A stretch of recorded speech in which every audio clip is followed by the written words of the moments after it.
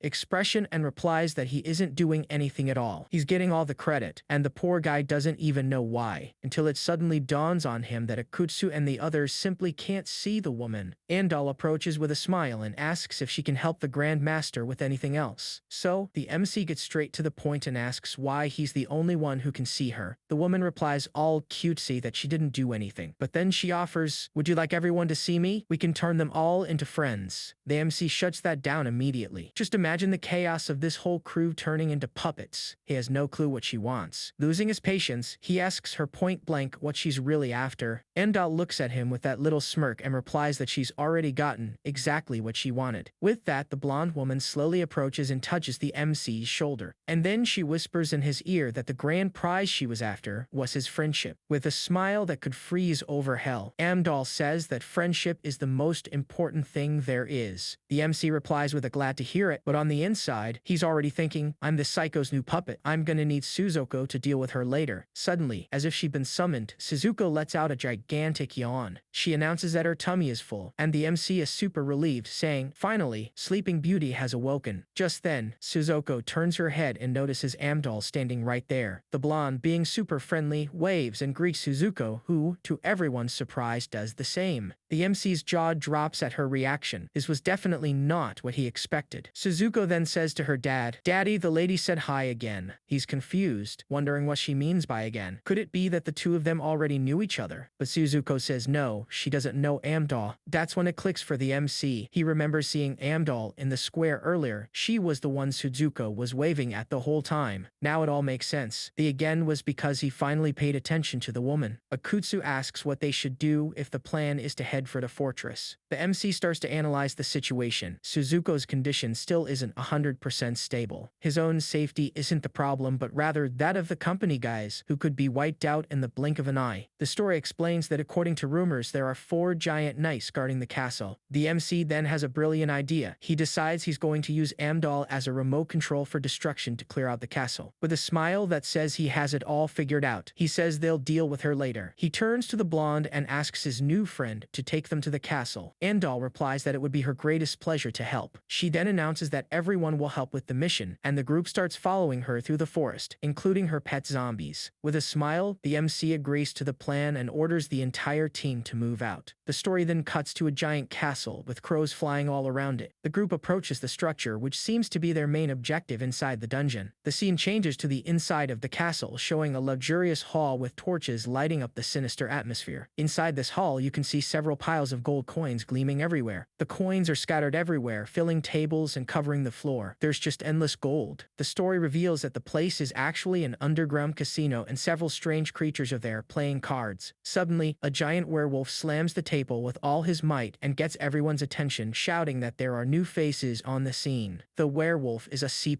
level, just like the Little Red Riding Hood next to him. He says, all excited, that the suckers they've been waiting for have finally shown up. Little Red Riding Hood, who looks more like a sideshow psychic, uses a crystal ball to spy on the new players who have entered. The ball shows a group of people, and the werewolf calls them sucker number 1, the blonde guy who had already entered the castle. He continues the count, saying that number 2's team was already taken out and number 3 disappeared, probably because of the hunters. The crystal ball then shows another team, and the werewolf comments that now they have 5 new players for the game. The image focuses on the MC, and the werewolf dubs him sucker number 4, saying he's the main event of the night. With that, the werewolf proposes a bet to the crowd. He wants to see if the MC can make it all the way to them. With a mischievous grin, he announces that whoever wins the bet gets the entire human team. What a prize, huh? The werewolf gets hyped up and yells that whoever has the most wins gets the MC's brain, telling everyone to place their bets on their favorite suckers. Meanwhile, the MC's group finally starts walking through the inside of the castle. They enter a huge hall and are left speechless by the size of the place. The MC comments that they managed to get in without any trouble, and that now the final destination is that casino. Suddenly, Suzuko calls out to her dad, telling him she's tired and is going to get smaller. The MC is surprised and wonders if she can really take on a small form. That wasn't in the manual. Suzuko confirms that she can, and her spiritual body begins to shrink in front of everyone in a show of lights. After a moment, the transformation ends, and she announces that it's all done, now in a pocket-sized version. The MC asks how she's feeling, and Suzuko replies that she feels really light. At the same time, the other guys in the group start feeling unwell, realizing they can't use their spiritual power. The MC confirms that his power has also weakened, but he seems to be in much better shape than the others. At least there's that. The story explains that a stage effect has been activated. Basically, all unwanted guests receive a hefty power restriction. The MC then turns to Amdal, the only one who seems calm, and asks if she's okay. With a cynical smile, the woman asks what he means by that. The MC realizes right away that she wasn't affected by the restriction, which means she's either a boss monster or something even more powerful. He thinks that her ability to manipulate bodies and that teleportation technique are a huge mystery. Suddenly, Akutsu asks what that noise is that he's hearing. He yells for the group to be careful and desperately points in one direction. A mysterious figure rapidly advances through the hall. The enemy spear drags on the ground, creating sparks everywhere and making a hellish noise. A C+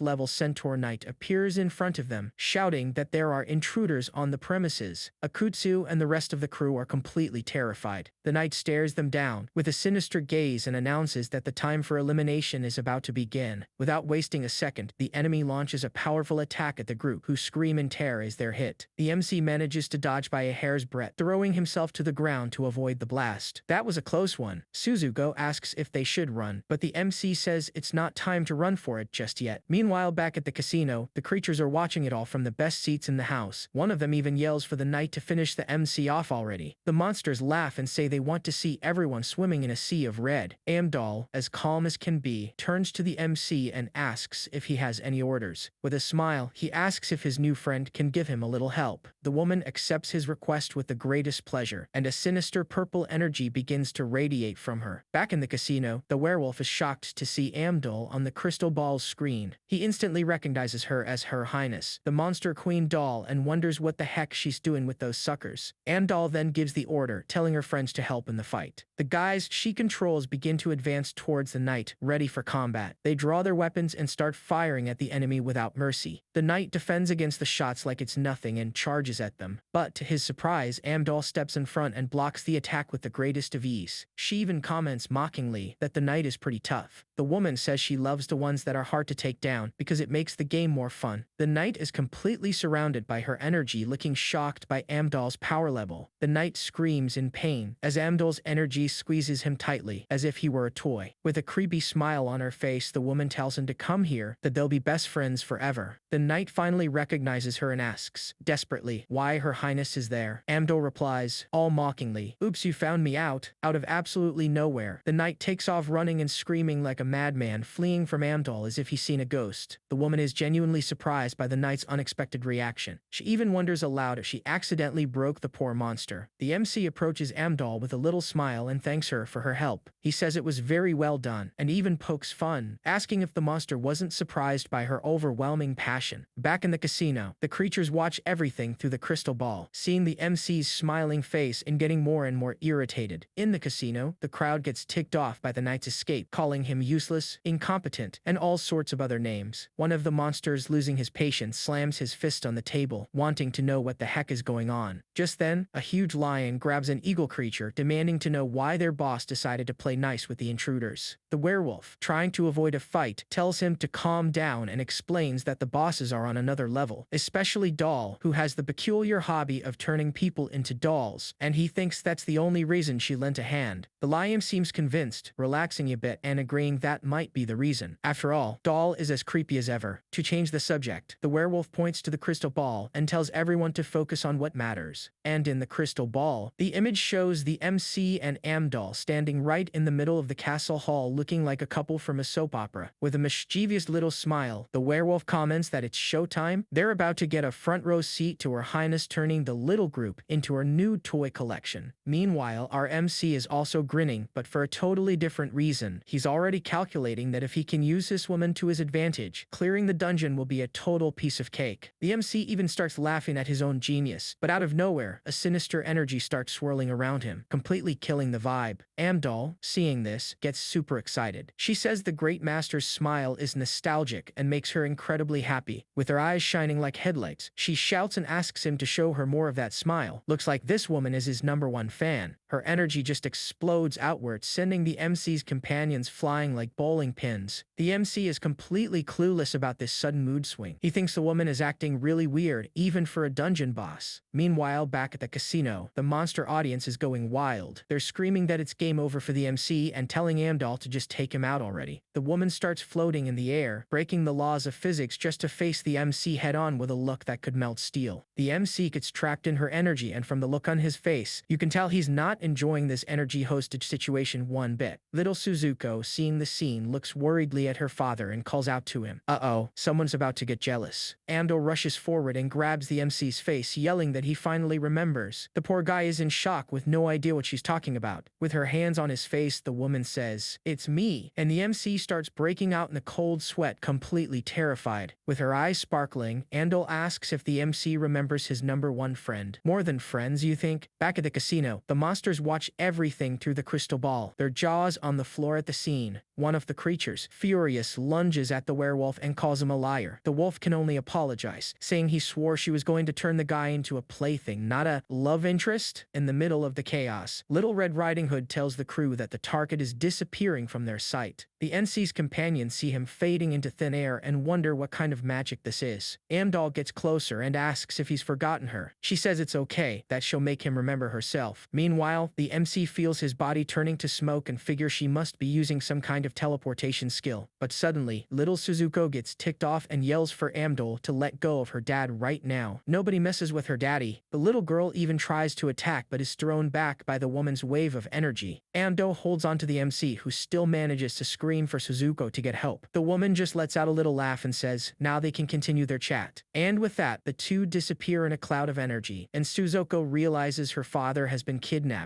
The girl just stands there completely in shock and not knowing what to do. The poor thing is an orphan again, but just for a few minutes. And to make matters worse, several armored knights start sprouting from the ground in the middle of the hall. It wasn't just a few, it was an entire army of knights that appeared out of nowhere, all ready for a fight. The story explains that these are the Shining Knights, C+ rank. In other words, they're not just some random nobodies. Back at the casino, the werewolf comments that the knights arrived right on time, even if there's one less sucker for them to deal with now. The MC's team starts to panic as they see the enemies charging at them. To top it off, the bodies they were controlling have stopped moving, and of course, the MC is gone. Akutsu, trying to stay calm, tells the group not to panic and to get ready to handle the knights. But then, out of nowhere, a red energy explodes from little Suzuko. One of the guys looks over and already thinks, oh no, what now? A system notification pops up on the screen, stating that an irregularity has been detected in the dungeon and that it is being updated. Little Suzuko begins to transform. She sniffs the air and says in a sinister voice that she can smell her father. With her eyes red and bubbling with rage, the girl screams that she will find her father, no matter what it takes. The Shining Knights all charge towards Suzuko at once. The girl simply slams one of the knights with all her might, screaming that this is disgusting, super disgusting. Akutsu, the guy with the glasses, feels a weird energy in the air. He wonders where it came from and why it feels so familiar. He turns to his fallen comrades on the floor and asks if everyone's okay. Akutsu says that if everything's good, the plan is still on. Back in the casino, the werewolf freaks out when he sees a woman in a sphere of energy. He screams in terror that she's the monster boss, the queen of disintegration. The wolf goes into a full-blown panic, wondering where this woman came from. He thinks it can't be the same creature that had disappeared earlier. Then the MC appears with a little smirk, surrounded by a different energy. The werewolf finally connects the dots and realizes the MC brought the boss with him. Suddenly, a gigantic explosion of energy sweeps through the hall, sending the knights flying. And in the middle of this whole mess, Amdo simply grabs the MC's hand and starts pulling him along. The MC gets dragged by the crazy woman and asks where they're going. She replies, calm as can be, that she's just gonna help him remember. With a fixed and slightly psychotic stare, Amdol says it's for him to remember his past. What past, lady? The MC is completely lost, wondering what the heck she's talking about. The woman gets really close and tells him to stop playing dumb. She says he showed up with his daughter and that his power surpasses even that of the so-called monster god. Grabbing the MC's face again, Amdol says his smile made her remember everything. She states with 100% certainty that he is Suzuko's father, and that's when it clicks for the MC. Amdol thinks he's the girl's dad. He knows it's all a total lie and starts dreading what'll happen if she finds out the truth. The woman then points to a corner of the hall and asks, all excited, if it doesn't look familiar to him. She's looking straight at a throne, where a doll with a crown is sitting. Amdol explains that was the first friend he created in the past, and to everyone's shock, the woman reveals that it's her real body, her original doll form. With a confident smile, she says he should know the answer, meaning the name of her doll body. The MC starts breaking out in a cold sweat. He thinks there's zero chance he knows the doll's name, but if he stays quiet, he's a goner for sure. Surrounded by several motionless mannequins that make the scene even creepier, Amdol pressures the MC and tells him to spill the name already. With her eyes glowing again, Amdol insists that the MC say her real name. The woman backs up a bit and lets out a, we're best friends, after all. The MC goes into full panic mode. He feels like his life is hanging by a thread and decides the best thing to do is just go with the flow and say whatever pops into his head. With no clue what to say, the MC blurts out the first thing he thinks of. I can't say your name. He keeps repeating to himself that there's no way he could know that doll's name. Amdol gets completely ticked off by his answer. Her energy explodes again as she asks a very threatening, why not? The woman's energy envelops the MC. Amdol charges at him and says he simply doesn't know the name. She asks, getting all dramatic, if his intention is to get rid of her. But the MC cracks a smile, takes her hand, and tells the woman to go ahead. He even says it'll save him the trouble of having to remember his past. The woman is surprised by his boldness and asks what he means by that. But then she changes her mind and fires back with another question,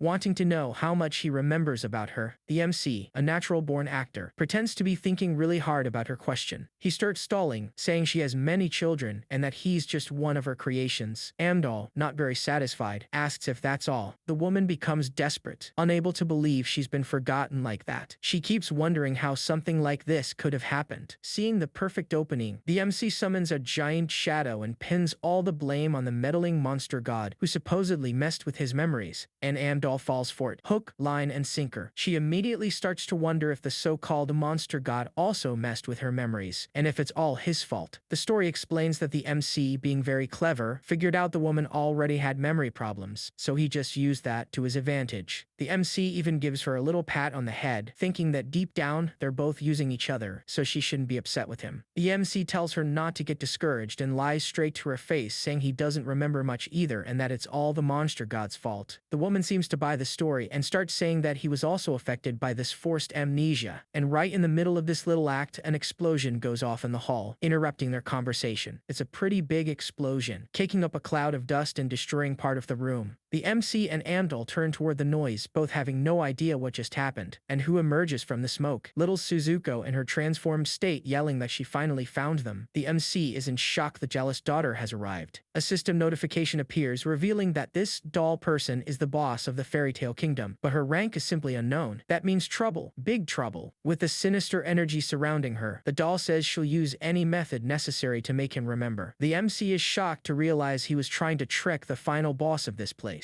The MC gets serious and his extra eyes start to appear. He realizes there's nowhere left to run. The only option is to fight. Another system notification pops up, informing him that the MC Speed Player title has been activated. Time to run, my friend. The MC doesn't waste any time and immediately lunges forward, launching a direct spiritual attack at her. But suddenly, a hand grabs him, stopping the attack. A female voice asks if they can go together. What? The doll appears out of nowhere and grabs the MC, immobilizing him with her energy. This woman really likes physical contact, huh? Little Suzuko, seeing her chance, takes advantage of the distraction and charges forward at full speed, screaming for her father. The girl lands a super powerful blow on the MC, who goes flying from the force of the impact. The doll then asks Suzuko why she stopped her, calling her white and asking if she's forgotten her too. Another one with amnesia in the group. Suzuko yells that it's a lie and shows a little doll, saying that the real white is right there with her. With a little smirk, the doll says the girl only recognizes her true body and calls her a mischievous child. The woman then puts on a silver mask, getting ready to fight for real, and invites Suzuko to play. The MC instantly realizes that the woman used the mask to boost her power. Meanwhile, Suzuko just holds the doll and calls out for her dad. Then it finally dawns on the MC. They got into the castle so easily because Suzuko was simply coming home. Turns out the little one is one of the 3 bosses of this place. And to top it off, the little girl even says that she brought a bunch of her daddy's friends along with her. That's when the MC looks back and realizes the friends are actually the bodies he was controlling. Out of nowhere, the MC's companions come running in a total panic, yelling his name and asking if he's okay. The doll watches the scene with that little smirk of someone who's up to no good, and her mask glows with a very sinister energy. She gets ready to attack, just itching to put her blades to work. And with that, the doll lunges forward in a super fast spinning attack. The MC defends himself with his sword, already wondering what the heck he's gonna do now that things have gotten really serious. With his extra eyes activated, our boy gets ready to return the woman's attack with interest. Their blades clash with an absurd amount of force, and the pressure from the impact is so intense you can feel it from a mile away. In the middle of the scrap, doll still has time for some gossip and asks if he's remembered anything yet, telling the MC to just spit it out. But out of nowhere, Suzuko jumps into the fight and lands a massive punch on Doll, catching even the MC by surprise. The girl then realizes her target is gone and wonders if Doll just vanished into thin air. But not a chance. The woman is still there, right behind her and next to the MC. Man, she's faster than my internet connection dropping. So, the MC tells Doll to give up, warning her she doesn't stand a chance against them together. The woman replies that she doesn't want to be away from him, so his other friends will just have to fend for themselves. Her energy spreads out and starts to envelop the bodies Suzuko brought, and the MC is left wondering what she means by other friends. Suddenly, one of the controlled bodies starts screaming in pain, and the MC can't figure out what's happening to the poor guy. The guy's hand starts to transform in a freaky way, changing its shape because of Doll's energy. Just then, several clones of Doll begin to appear in the hall, all with the same look and the same sinister energy. Akutsu freaks out at the scene, unable to believe everyone is turning into her. The MC finally realizes that the woman is turning others into copies of herself, and he thinks that ability is just bonkers. Without wasting a second, one of Doll's clones charges straight for the group. The clone lets out a little laugh and tells them to keep the fun going, lunging at the MC. Little Suzuko gets hit hard and cries out in pain. While the brawl is going wild in the castle hall, the sky outside starts to look all weird, and a system notification warns of an irregularity in the dungeon. Outside, Miki notices that more and more rifts are appearing, and comments that the situation is getting really ugly. She turns to her group and warns them they need to hurry up and clear the dungeon before the whole thing blows sky high. The girl comments that it looks like the dungeon's emergence is speeding up, and that's definitely a huge problem. Elsewhere, an energy rift opens up in the middle of a forest, tearing the sky like it's paper. Over in the city of Getshuren, two guys see another rift opening, and one of them realizes there's something very strange about it. Suddenly, two people fall out of the rift, looking like they're already goners. Right after, a double-barreled weapon starts to emerge from the energy portal. Talk about suspense, huh? A guy in a hat and mask appears from the rift, saying he's found some new prey. The masked man continues, commenting that he's a favorite among the kids. Two guys on the street panic when they see the mysterious figure and start screaming that it's a monster. The masked man then announces that it's now hunting time as people run for their lives. Chaos breaks out in the city with attacks and explosions everywhere. The story then jumps back 1 hour in time. Over at the casino in the Fairy Tale Kingdom, the werewolf is demanding to know if they found the so-called Queen of Disintegration yet. Out of the blue, the casino door explodes, making a huge bang and scaring all the customers. One of the monsters gets ticked off and asks who the heck they are, reminding them that this is a casino, a respectable establishment. Rua walks in with a smile on her face, waving and wishing everyone a good evening. She asks if there are any other job holders around and concludes that they were the first to arrive. The redhead thinks about that brat and wonders where on earth he's gotten to. The werewolf gets annoyed by the woman's audacity, calling her an arrogant human and asking how she dares to invade a monster's abode. The redhead just lets out a little laugh and repeats the wolf's words, wondering if she's really just a mere human. She stares down a shadowy creature and says she's going to show the beast just how incredible a human can be. The show's about to start. Without wasting any time, the girl charges forward with her sword in hand, ready to go all out. She unleashes a powerful spinning attack, hitting several monsters at once. The redhead continues her assault, launching a devastating energy slash toward the enemies. The strike just grazes the werewolf and tears up the casino floor just to show off her power level. The wolf is sweating bullets and terrified. He definitely wasn't expecting that kind of power display. The werewolf changes his tune instantly, bowing and apologizing, calling the woman a VIP. The girl doesn't seem the least bit impressed by his change of heart. She sits down and throws her feet up on one of the casino tables, like she owns the place. She explains that she came to clear the dungeon with her companions, but now she's thinking of quitting. The redhead then points at something and asks, with genuine curiosity, what that is. The wolf explains that it's an entertainment device used for them to keep an eye on the humans inside the dungeon, basically a monster version of Big Brother. Her companion is shocked by what he sees in the sphere, and the girl looks pretty surprised too. The redhead is startled by the image that appears on the device. The gossip must be juicy. She then asks if the wolf can find someone for her, an arrogant purple-haired brat, around 16 or 17 years old. The wolf, all nervous, assures her he can. The wolf tells Little Red Riding Hood to go do her job, and the redhead wonders if the little girl will actually obey. Meanwhile, the redhead's companion is gently petting Little Red's head, and the little girl asks him to stop being so familiar. Suddenly, the crystal ball begins to glow brightly, showing a new image. The guy immediately recognizes the person the redhead is looking for, saying it's the same kid he tried to recruit for his team. The redhead and her group look at the crystal ball, which now shows the MC's face with a huge grin plastered on it. The werewolf comments that, by a huge coincidence, they were also looking for this same guy. The redhead gets fired up and unleashes her energy, demanding to know where the boy is so she can invite him to her team. But before the wolf could answer, a very loud noise echoes through the casino, catching everyone by surprise. Outside, a sinister, dark energy begins to surround the entire castle. The girl immediately recognizes that spiritual power, thinking it feels the same as when she entered the dungeon with him. The redhead's companion asks where she's going, since she seems very determined to do something. The girl replies replies that she needs to confirm something and runs off, saying she'll be right back. Without wasting a moment, the redhead runs at top speed across the castle rooftops. She concentrates a dark energy in her hand, preparing to use the Shadow Dragon ability. A dark energy completely envelops her and she screams to be possessed by the ability, transforming in the process. Suddenly, a gigantic explosion hits the castle right where the MC was. Our boy is thrown back by the impact of the explosion, screaming in pain from the force of the attack. The MC tries to escape from several shadow creatures that appear out of nowhere. The situation, which was already bad, just got worse. He looks back and realizes that more and more of them are appearing and coming after him. The creatures call the MC friend and invite him to come closer, all with these really weird smiles on their faces. Creepy. The MC feels completely overwhelmed and realizes his spiritual corruption is acting up again. Little Suzuko appears and goes after Doll's clones, screaming for her daddy. A system notification pops up on the screen, informing him that the synchronization will now select a random skill. It's the Wheel of Fortune, or Misfortune. The chosen skill is Eye of Truth, with a duration of 20 minutes. With that, the MC's eyes glow intensely, looking like he's got high beams on. With his eyes shining, our boy braces for a lightning-fast and merciless attack. One of Doll's clones calls him friend and says she'll help him, all while trying to strike him. What kind of help is that? The MC defends himself and thinks that, even though it's a clone's attack, he can see through every single move. The boy dodges one of the attacks with incredible ease, moving with surgical precision. He focuses and thinks that now every attack and every movement is crystal clear. Several of Doll's clones charge the MC all at once. The battle is about to get even more intense. The MC defends himself from the multiple attacks of the clones. A new system notification appears. The skill is now Phantom Transformation, also with a 20-minute duration. The boy realizes that when he defeats a clone, it just reverts to its original controlled body form, which really complicates things. With his new ability, the MC decides he's going to finish off all the clones once and for all. Playtime's over. Doll and her clones sense the MC's spiritual energy, and she wonders if all that power belongs to Suzuko. The woman is surprised and questions if the boy can use other people's powers. She's totally impressed with the MC's ability and praises him, saying it's amazing and worthy of a friend of hers. This woman is seriously obsessed, for real. Doll's clones launch several energy beams toward the MC, filling the hall with a deadly light show. Our boy plans to dodge all the beams and counterattack with everything he's got. Now things are about to get wild. With the situation getting tense, he concentrates all his energy into his hand, getting ready to show off a technique no one saw coming. Then, the MC activates the conversion to bow form skill, and with an enviable elegance, transforms his own energy into a lethal weapon. Meanwhile, Doll's clones, who never miss a chance for some good gossip, start laughing at his agility, thinking his little show is for them. But the MC isn't messing around and fires an extremely powerful energy arrow from his new bow. The attack is so fast you can barely see it. The arrow, as if it has a life of its own, turns into a massive energy tornado, heading straight for the audience of clones. The explosion that follows is just massive, swallowing everything around in a blinding light. I think someone went a little overboard with the power. As the dust settles, the MC gets ready to continue the fight, now fully equipped in his new archer form. Style is everything, right? But in the middle of the chaos, little Suzuko gets hit by one of the clones and lets out a cry of pain, which makes the MC decide on the spot that he's going to hunt down the doll's main body. And that's when he notices something totally unexpected in the middle of the battle, making his eyes go wide. You know how it is. There's always a plot twist. Out of nowhere, the original doll appears in front of him and, bold as ever, asks, "Where do you think you're going, handsome?" Catching our MC completely off guard. Our MC realizes his power isn't even scratching her and his weapon is on cooldown. With no way out, he decides to play his trump card and sync up again. And like a power-up delivery service, a new system notification pops up. The skill is now Devour Monster, with a 20-minute duration and a 30% chance to copy the target's abilities. Basically, Pac-Man with benefits. The notification also states that the synchronization rate is 90%, but his spiritual corruption has already hit level 30. This high corruption rate starts causing some seriously weird side effects, making the MC's eyes glow intensely and his face transform completely. A super sinister energy surrounds the MC and he takes on a new, much